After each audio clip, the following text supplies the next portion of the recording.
Hello and welcome back to part 3. This is the scene as we left it at the end of part 2. We just surfaced the bathtub, and that was the bathtub, the legs and the little plug. So in this part, to get the scene sort of building more, we're going to work on the floor. The floor's a bit more tricky than the one before. We've got a couple of images in here. We're going to use an image and a bump. That's going to be the same image for both the diffuse and the bump. But we need to change a few of the settings in the shader tree to let Modo know one of them is going to be a bump. The scene has got no UVs on this set of tiles, and that's going to make it more tricky than having a UV map. If I was doing this scene from scratch, I would model one tile, UV that one tile, apply the texture to one tile, and then clone it into all these other positions. But in this case, all the tiles are already there. So when you come to map the image on, it'll basically just imagine looking down from above. It will splat it straight on there, but the one image will be stretched to the whole extent, or we'll get tiny little squares. It's going to be hard to get the actual diffused image to sit exactly on the tile.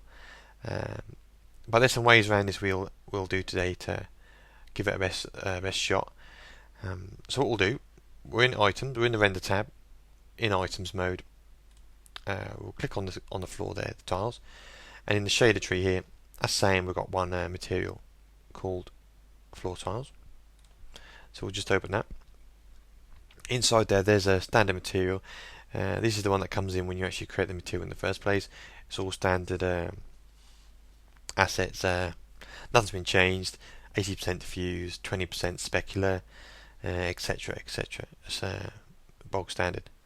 So what we're going to do, we're going to go over to our camera here and change it to close up.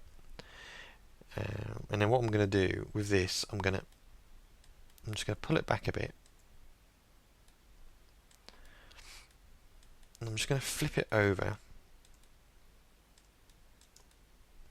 just so I'm looking at one of these tiles.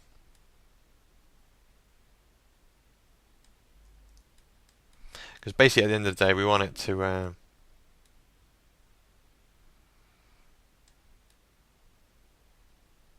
it's not a clear one. And what I'll do here on the render, I'll change this to the close-up camera as well, so we're actually rendering this one tile. So before we start putting on the actual images and the bumps, we need to work out the extent of this tiles in relation to images within the shader tree.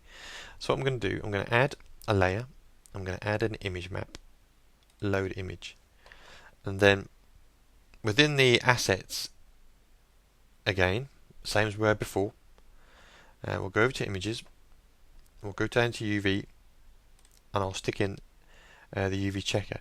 And this is basically a grid, and this is used mainly for when you're making objects which are curved, or you want to see how the image is going to map on. You can map this onto, say, a character, then you can see any distortions, because the squares should all end up the same proportions, etc. So it's a good way to check UVs. But in this case, this will be a good way for us to work out where the image is, because the image I'm going to actually map on is in stone architectural slate. This sort of image like this. So if I map this image onto that tile, we're not really going to be able to see, because that's all dark and very similar in colours. You're not going to be able to see roughly where the tiling is. So if we use something like the UV, you can just look at the colours, it's a lot easier. So basically I'm going to bring that in first. Straight away I was going to put it on it, and you'll see now that basically one of these little squares you can see here was that whole UV, that whole image. Sorry. So that's definitely not right at the moment. So what we'll do, we'll go over to the texture locator, because this is where it all happens. Firstly, there's not UV map on here, so it's pointless having this set to UV. I'm going to set it to planar. So straight away you can see those little squares are gone, and we're getting a bit better. But now we're actually looking down onto the tile from straight above, like down the y-axis. So we'll change the projection axis to y to see what we're seeing. And now you can see we're starting to take shape now. It's starting to all fit together. The problem is this is the join of the texture here. So basically this edge here should be here at the edge of the tile, and the other edge of this image here needs to be pulled back to about there. So what we can do, we can play with these positions and the sizes. Okay, well, I know the tile is, I think, he thinks 32 inches and 29 in the Z, so we'll stick them in first.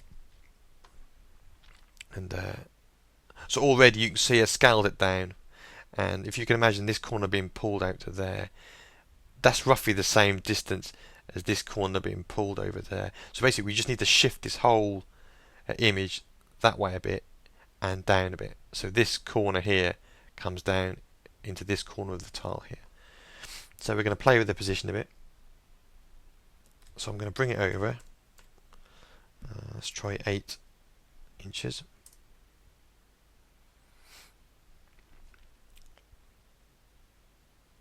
So this is the edge here. You can see this faint, I hope you can see it on the screen capture. There's a faint black line here. So it needs to come down a tiny bit more. That's probably not an inch, so I'll just do just shy of an inch. It's not exact at the end of the day, it's only I'm saying that's pretty much bang on the money. Now I need to bring it this way. So let's just go 10.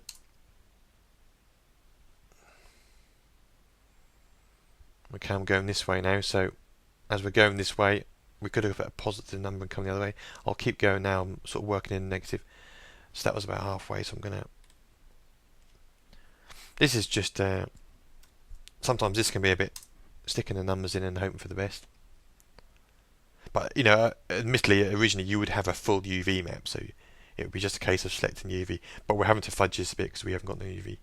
But this is good, that's all good practice to use these sort of transforms. So a little bit more. That's not quite as much as the 8 one was, so I'll go a half.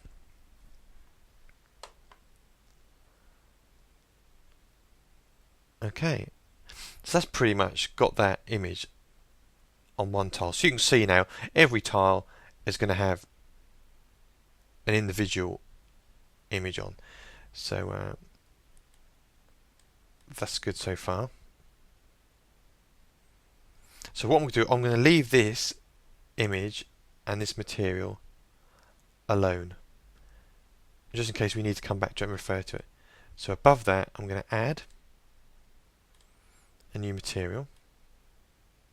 Don't forget the shader tree works on the bottom, works upwards. So as soon as it's done it's done these two, then it's going to come to this one. And that's just going to overwrite what's below it. So I'm not going to use this one.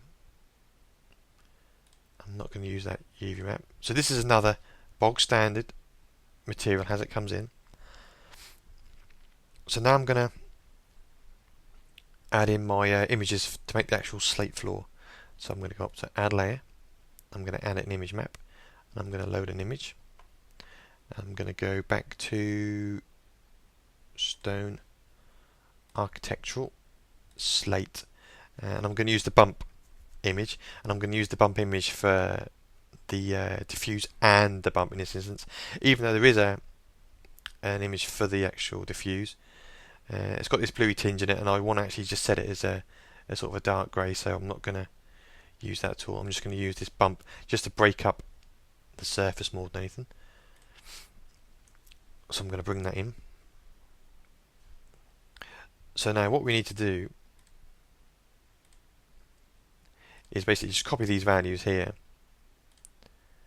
into here. So I'm just going to just quickly stick them in.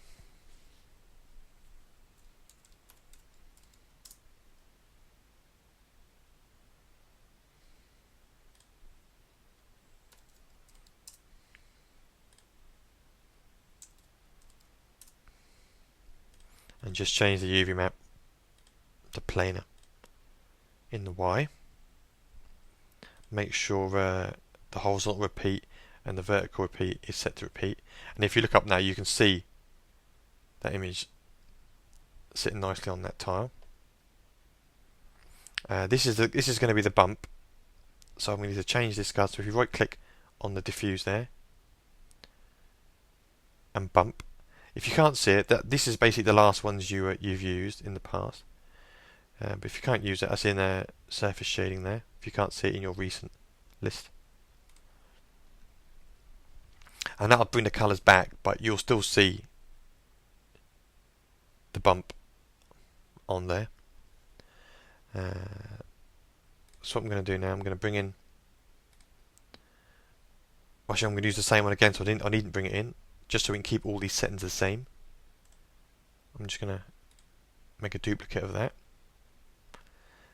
So now all these are already set. I'm just going to change that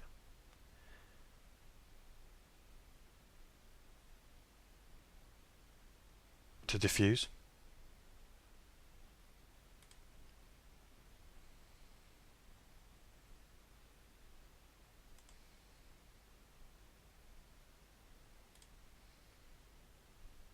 Diffuse colour. So now we'll go down to texture layers. We'll go back to the bump one. I'm going to turn off the anti-aliasing as I always do. Opacity is 100%, so that's fine. The diffuse colour one, I'm going to turn the anti-aliasing off again. But in this case, I don't want to see the full image. I'm going to actually be using the material, so I'm going to cut this opacity down a bit. So now the actual colour of the material below will shine through more. You can see it's quite a nice little bump effect on there. Okay, so next we need to just look at the material. Diffuse, I'm just going to increase that a bit. And the colour, I want this to be like a dark grey, so I'm going to bring this right down.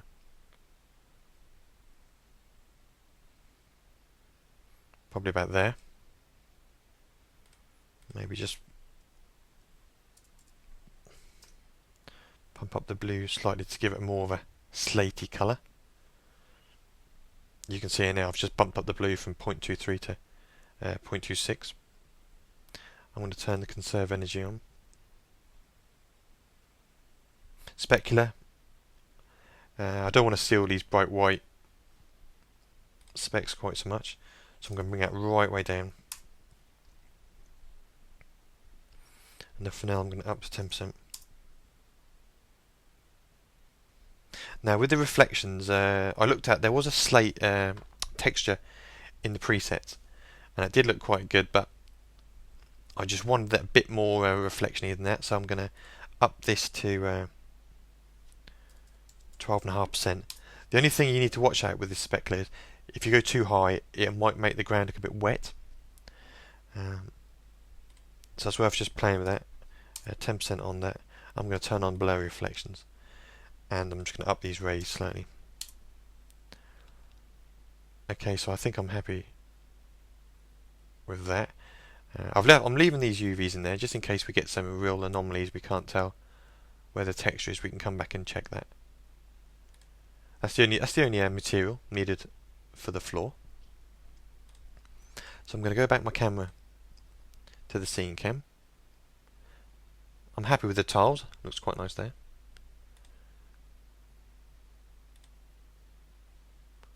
And the scene camera there. And I'm just going to pause the video now and hit render. And when I come back, I'll show you how the tiles look. So back in a second. Okay, welcome back. So this is rendered out now. As you can see, the tiles look pretty nice. You can see an obvious divide between them. It's got a nice sort of what I would call sort of a rough glossy look to it, but there's no discernible grain as such. It's nice and subtle. There is slight reflections from that 12.5%, as you can see here, but any more than that, I think the scene may end up looking a bit wet. The ground look a bit too shiny and wet. So I'm happy with that for now. We can always come back and tweak it. So that's the end of this part for the floor. When I come back, we'll work on some more items from the item tree, and we'll gradually getting this scene done. So bye for now.